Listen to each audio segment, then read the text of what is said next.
যখন বেশি দুঃখ হবে অন্তরে, অন্তর বেশি ব্যথিত হবে, অন্তরে প্রচুর পরিমাণ কষ্ট হবে, কোনো প্রকার চিন্তা করা ছাড়া, কারোর সাথে আলাপ আলোচনা করা ছাড়া যাই নামাজটা বিছান, রবের দরবারে সিজদায় চলে যান। সুবহানাল্লাহ।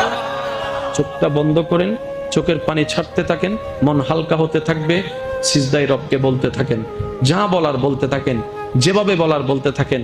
মনে রাখবেন, আপনার সেই মনের বেতার ভাষা হতে পারে আপনার রক্ত বুঝবে না, আপনার ভালোবাসার মানুষ বুঝবে না, আপনার প্রিয় মানুষ বুঝবে না, কিন্তু আপনি যেভাবেই বলেন না কেন, আপনার প্রত্যেকটা শব্দ আপনার রব্বুল আলামিন বুঝবেই বুঝবে, বুঝবেই বুঝবে। সুবহানাল্লাহ।